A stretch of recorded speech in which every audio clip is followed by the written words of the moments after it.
Thank you for joining us to learn more about the Workforce Training Fund program, a program of the Executive Office of Labor and Workforce Development.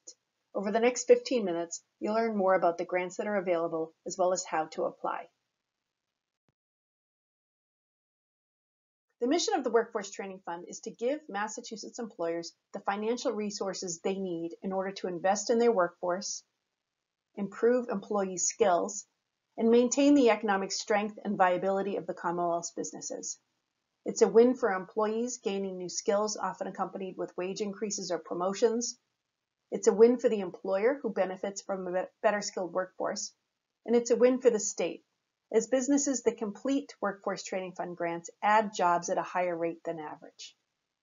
In fiscal year 21, the Workforce Training Fund awarded over $20 million to more than 500 employers to train more than 12,000 workers in the state. Investing in workforce skills delivers a positive return on investment.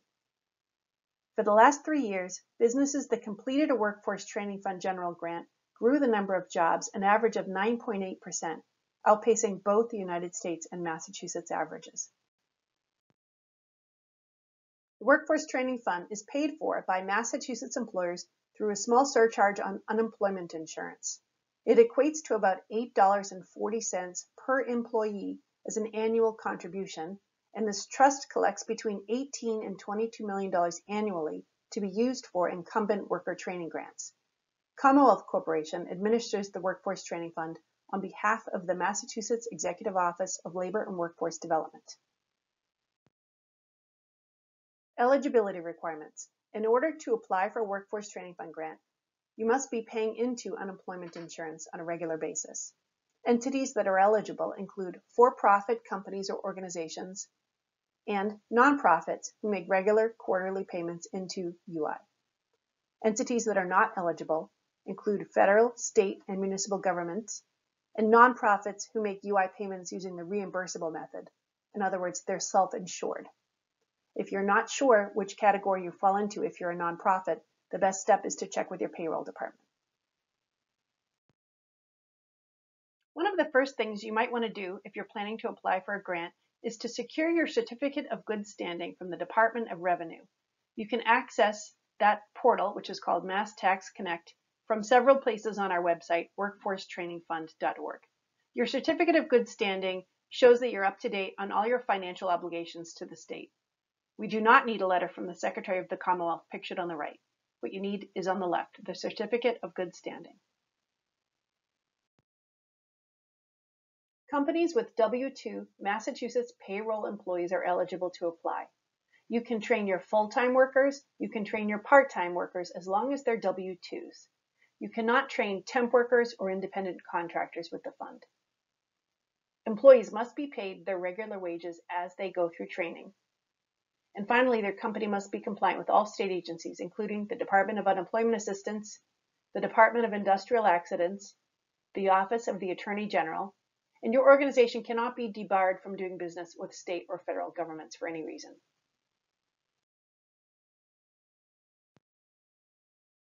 There are two programs that we will review. The first is called the Express program, pictured on the left. The Express offers a streamlined application process and is ideal for any smaller scale training needs. The Express program offers a simple application process and helps employers address any smaller scale training needs or emerging needs that may arise, either for individual employees or groups of employees. The Express program awards up to $30,000 per calendar year. There's a 21 lead time required, so your application must be submitted at least 3 weeks before the course start date. With the Express program, you can apply for additional training as needed, submitting as many applications as you need, just not to exceed the $30,000 cap. You choose your training from an Express course directory on our website. With this program, small businesses defined as 100 or fewer Massachusetts employees are eligible for 100% reimbursement on training, up to $3,000 per person per course. Businesses with over 100 employees are eligible for a 50% reimbursement, up to $3,000 per person per course. It's important to note that if there's a training that you're interested in, that training provider can easily register their course into the Express directory.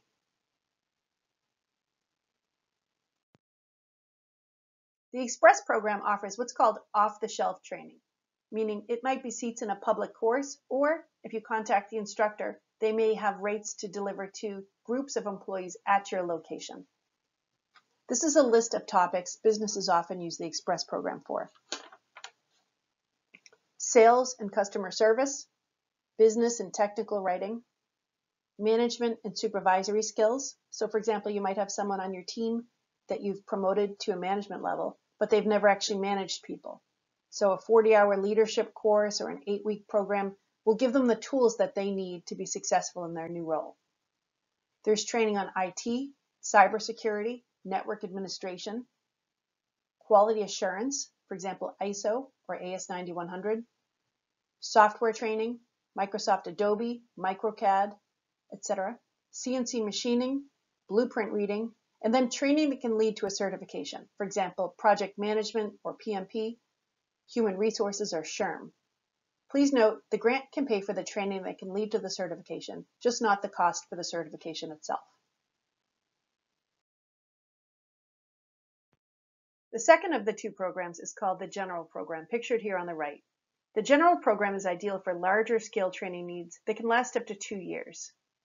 It's strategic and customized, where you can pull together the training provider or providers of your choice that will most often deliver the training at your location.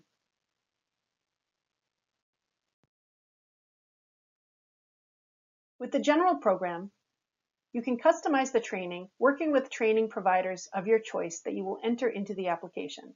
These trainers do not need to be chosen from a directory. You can apply for up to $250,000 and you have up to 2 years to complete the training. You should plan on at least 90 days from when you submit your complete general grant application to when you begin training. This allows for enough review time and contracting time. With the General Program, the employer must match grant funds dollar for dollar with training-related expenses. However, this is not an out-of-pocket cost. Because you're paying employees their regular wages and benefits as they go through training, those wages and benefits are almost always enough to meet that one-to-one match requirement. However, there are other expenses that you can include. For example, transportation, meals, equipment rental, or materials that you need to use during training. Please note that ESOL, or English for Speakers of Other Languages, is the exception to the one-to-one match rule. Applications that include ESOL do not need to meet one-to-one matches for those particular modules, as long as in absence of the ESOL modules, the application otherwise meets the one-to-one match. With the General Program, there is quarterly reporting that's required. Your program manager will work with you to generate forms so that you can easily track training activity as it occurs.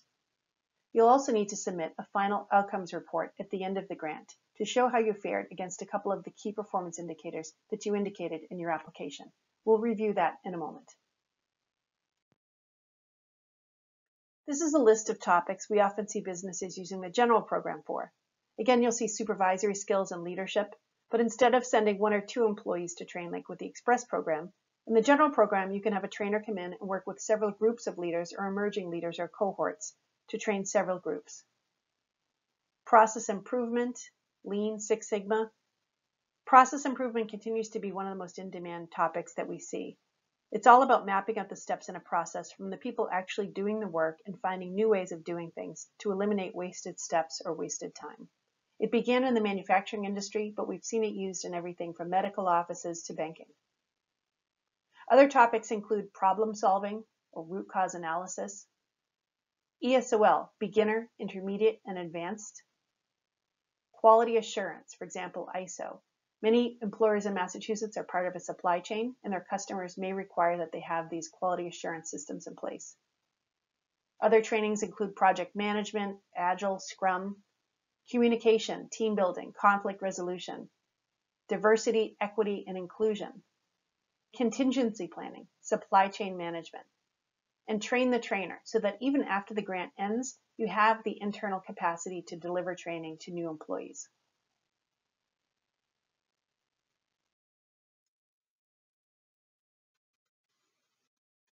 Training proposed through the general grant should address the following priorities. Training that will result in job retention, job growth, or increased wages.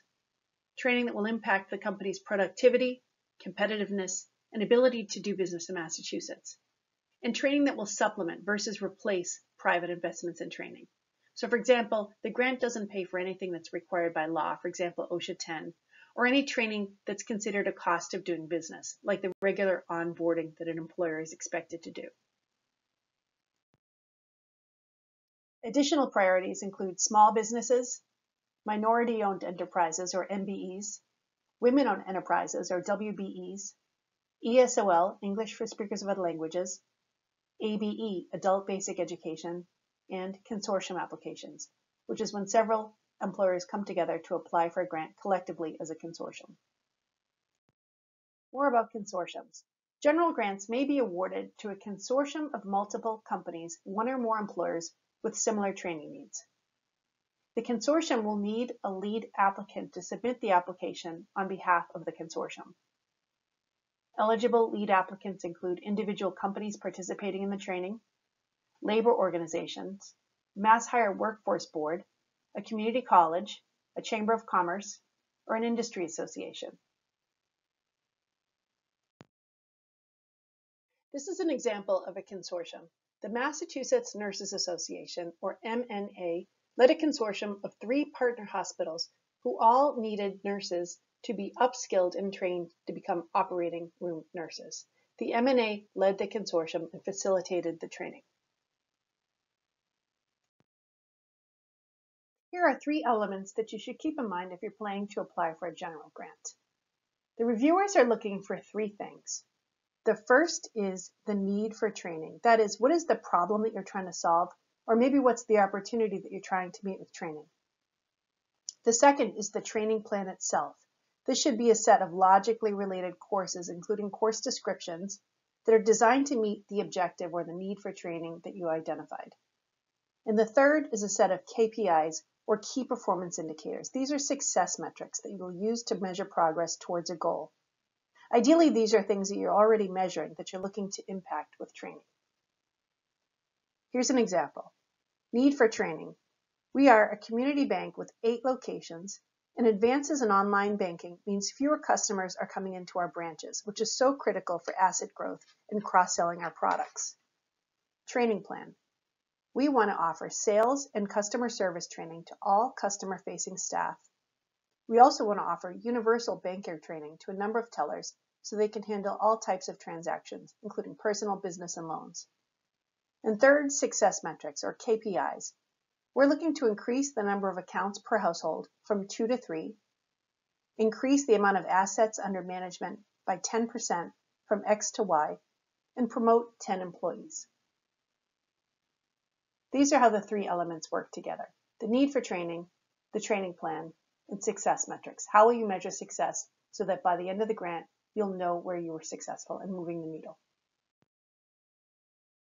To facilitate a timely review of your application, applications must be complete when submitted. They should include a certificate of good standing, the application itself, which includes company employee information, as well as training providers information, the training plan within the application, including modules which are training topics and their related courses. As attachments, you should include course descriptions, a cover letter, which is optional, and a union letter of support. If any of the employees intending to be trained are members of a union, we'll need a letter from that union. And finally, companies have to be financially viable and produce 2 years of financial statements if requested. Most times we don't request financial statements because we do a Dun & Bradstreet report. But just know that for a general program, you have to at least be in business long enough to produce 2 years of financial statements if requested. And you can see a full list of guidelines in the application at workforcetrainingfund.org. If you're planning to apply for a Workforce Training Fund grant, here are some suggested next steps.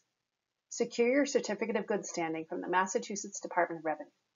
You can link to this in several places on the website, including workforcetrainingfund.org resources. Next, conduct a needs assessment to determine what type of training do you need. Talk to your employees to find out what skills they'd like to build. Talk to managers. Maybe talk to your customers to uncover your training needs.